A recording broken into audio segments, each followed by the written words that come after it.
ബിന്ദുസ് വ്ളോഗിലേക്ക് സ്വാഗതം. ഇന്ന് ഞാനൊരു വ്യത്യസ്ത തരം റെസിപ്പിയുമായിട്ടാണ് വന്നിരിക്കുന്നത്. നമ്മൾ പ്രസവത്തിനൊക്കെ നമ്മൾ കൊടുക്കുന്ന ഒരു ലേഹ്യമുണ്ട്, ഉള്ളി ലേഹ്യം. നമ്മളത് HB ഒക്കെ കുറഞ്ഞവർക്ക്, ബ്ലഡൊക്കെ കുറഞ്ഞവർക്ക് നമ്മളത് സജസ്റ്റ് ചെയ്യുന്ന ഒരു ലേഹ്യമാണത്. നമ്മൾ ഉള്ളി കൊണ്ടാണ് അത് ഉണ്ടാക്കുന്നത്. അപ്പോൾ നമ്മൾ അതിൻ്റെ റെസിപ്പിയുമായിട്ടാണ് ഇന്ന് വന്നിരിക്കുന്നത്. അപ്പോൾ മാർവൽമോൻ്റെ മമ്മിയുടെ പ്രസവത്തിനായിട്ട് ഞാൻ അത് ഉണ്ടാക്കി കൊടുത്തിട്ടുള്ളതാണത്. അപ്പോൾ നമുക്ക് വീഡിയോയിലേക്ക് പോകാം. നമ്മൾ ഉള്ളി ലേഹ്യത്തിലേക്കായിട്ട് ഞാൻ എടുത്തിരിക്കുന്നത് ചുവന്നുള്ളിയാണ്. നാം ചുവന്നുള്ളി തൊലി കളഞ്ഞത് 3 കിലോ ആണ് ഞാൻ എടുത്തിരിക്കുന്നത്. അതിന് ആനുപാതികമായിട്ട് 250 ഗ്രാം വെളുത്തുള്ളിയാണ് പിന്നെ നമ്മൾ എടുത്തിരിക്കുന്നത്. ഇതെല്ലാം കഴുകി വൃത്തിയാക്കിയിട്ടാണ് ഞാനിവിടെ വെച്ചിരിക്കുന്നത്.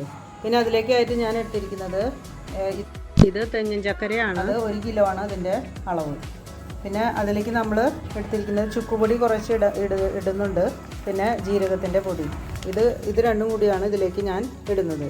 ഇനി നമ്മളിതെല്ലാം കുക്കറിൽ വെച്ചിട്ട് നാളികേരത്തിൻ്റെ 2ാം പാലിൽ വേവിച്ചെടുക്കാൻ പോവുകയാണ്.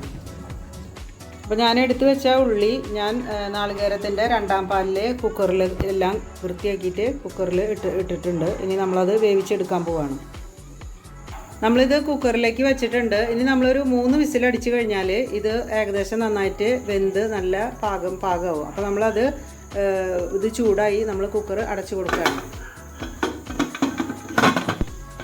അടുത്തതായി ഞാൻ എടുത്തു വെച്ച തെങ്ങിൻ ചക്കര ചെറിയ പീസുകളാക്കിയിട്ട്, ഇത് നാളികേരത്തിൻ്റെ 2ാം പാലാണ്. ഇതാണ് ഞാനിത് ഉരുക്കിയെടുക്കാൻ പോകുന്നത്. നമുക്കിതൊന്ന് ഉരുക്കിയെടുക്കാം. നമ്മളതൊന്ന് ഉരുക്കിയെടുക്കാൻ പോവാണ്. നമ്മളത് ചെറുതായിട്ട് ഇളക്കി കൊടുത്തുകൊണ്ടിരിക്കാം. അപ്പോൾ നമ്മൾ ഉരുക്കാൻ വെച്ച ഈ പനഞ്ചക്കര നന്നായിട്ട് ഉരുക്കിയിട്ടുണ്ട്. നമുക്കിത് ഓഫാക്കിയിടാം. അപ്പോൾ നമ്മൾ ഉരുക്കാൻ വെച്ച തെങ്ങിൻ ചക്കര നന്നായിട്ട് ഉരുക്കി വന്നിട്ടുണ്ട്. ഇത് ഞാൻ നാളികേരത്തിൻ്റെ 2ാം പാലിലാണ് ഉരുക്കിയെടുത്തത്. ഇനി നമുക്ക് ഗ്യാസ് ഓഫാക്കിയിടാം. നമ്മൾ ഇതിലേക്കായിട്ട് എടുത്തു വെച്ച ചുക്കും ജീരകവും നമ്മൾ നന്നായിട്ടത് ചെറുതാക്കി പൊടിയായിട്ട് വെച്ചിട്ടുണ്ട്. ഇനി നമുക്കത് മിക്സിയിലിട്ടൊന്ന് അരച്ചെടുക്കാം.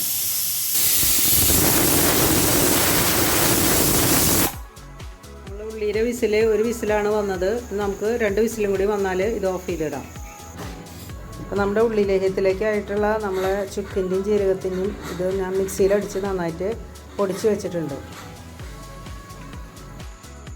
അപ്പോൾ നമ്മുടെ ഉള്ളി എന്തായെന്ന് നോക്കാം. ഞങ്ങൾ 3 വിസിൽ വന്നിട്ട് ഓഫാക്കിയിട്ടതായിരുന്നു. അപ്പോൾ നന്നായിട്ട് വെന്ത് ഉടഞ്ഞിട്ടുണ്ട്.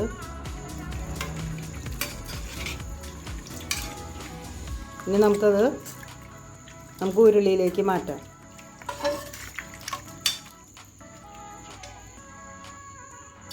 അപ്പോൾ ഞാൻ ഉരുളി അടുപ്പത്ത് വെച്ചിട്ടുണ്ട്. ഇനി ഞാൻ വേവിച്ച് വെച്ച ഉരുളിയിലേക്ക് ഇട്ട് കൊടുക്കാം.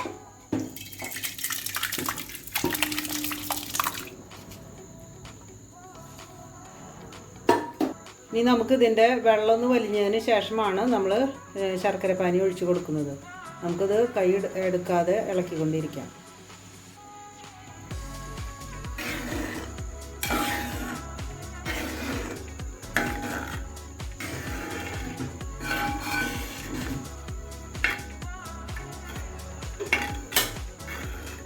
അപ്പോൾ നമ്മുടെ ഉള്ളി ലേഹ്യത്തിൻ്റെ ഒരുവിധം വെള്ളമൊക്കെ വറ്റി വന്നിട്ടുണ്ട്. ഇപ്പം നമ്മൾ ശർക്കരപ്പാനി ഒഴിച്ചു കൊടുക്കുകയാണ്.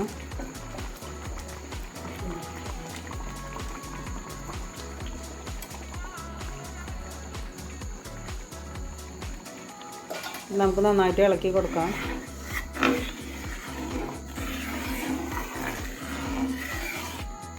ഇതൊക്കെ നന്നായി വറ്റി വരണം. അത് ഇത്തിരി ലോങ് പ്രോസസ്സാണ്. എന്നാലും നമുക്ക് ബ്ലഡൊക്കെ കുറഞ്ഞവർക്ക് ഇത് നല്ല ഒരു ഔഷധമാണ്. പ്രത്യേകിച്ച് നമ്മൾ പ്രസവരക്ഷയ്ക്കായിട്ട് കൊടുക്കുന്ന ഒരു ലേഹ്യമാണ് ഉള്ളി ലേഹ്യം. ഇത് ബ്ലഡ് ഉണ്ടാകുന്നതിന് വളരെ ഉത്തമമാണ്.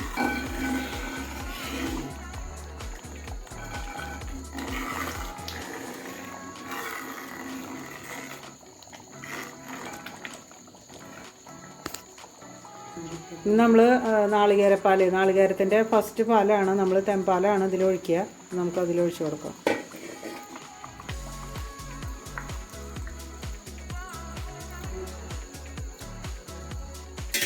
നമുക്ക് നന്നായിട്ട് ഇളക്കി കൊടുക്കാം. നമ്മളിതെല്ലാം വറ്റുന്നത് വരെ നമ്മൾ ഇത് ഇളക്കിക്കൊണ്ടിരിക്കണം. നല്ല ടേസ്റ്റുള്ളൊരു ലേഹ്യമാണ്. എനിക്ക് നല്ല ഇഷ്ടമാണത് കഴിക്കാൻ.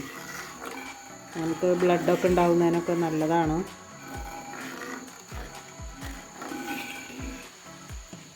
അപ്പോൾ നമ്മളുടെ ഉള്ളിലേഹ്യം നമ്മളൊരു അരമുക്കാൽ മണിക്കൂറായി നമ്മളത് ഇളക്കിക്കൊണ്ടിരിക്കണം. ഏകദേശം അത് വറ്റി വരുന്നുണ്ട്. ഞാനതിലേക്ക് ഒരു 2 ടീസ്പൂൺ നെയ്യ് ചേർത്ത് കൊടുക്കുകയാണ്.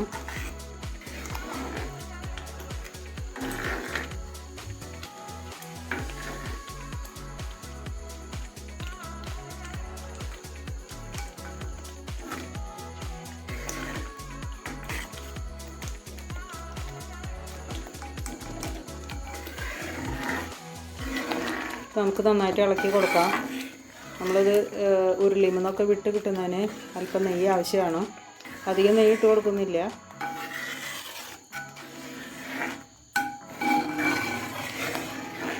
അതിനുശേഷം നമ്മൾ അതിലേക്ക് എടുത്ത് വെച്ചിട്ടുള്ള ആ ചുക്കിൻ്റെ പൊടിയും ജീരകത്തിൻ്റെ പൊടിയും അല്പം ചേർത്ത് കൊടുക്കുകയാണ്.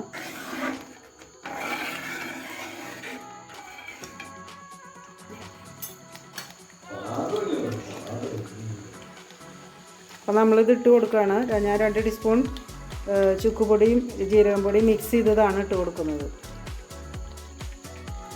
നമുക്ക് നന്നായിട്ട് ഇളക്കി യോജിപ്പിക്കാം.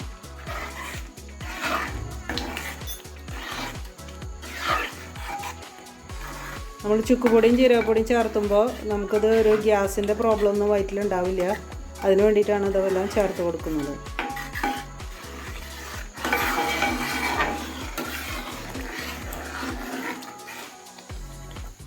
അപ്പോൾ നമ്മുടെ ഞാൻ ഉണ്ടാക്കിയ ഉള്ളിലേഹ്യം, പ്രസവരക്ഷയ്ക്കായി ഉണ്ടാക്കിയ ഉള്ളിലേഹ്യം ഇതുപോലെ ചെറിയൊരു ജാറിലാണ് അടച്ച് വെച്ചിരിക്കുന്നത്. നമുക്ക് ചില്ലിൻ്റെ കുപ്പി ഉണ്ടെങ്കിൽ അതിലും നമുക്കത് സേവ് ചെയ്ത് വയ്ക്കാവുന്നതാണ്. അപ്പോൾ ഈ വീഡിയോ ഇഷ്ടപ്പെട്ട എല്ലാവരും ലൈക്ക് ചെയ്യാനും ഷെയർ ചെയ്യാനും സബ്സ്ക്രൈബ് ചെയ്യാനും മറക്കരുത്. അപ്പോൾ പുതിയൊരു വീഡിയോയുമായി വരുന്നവരെ ബൈ ബൈ.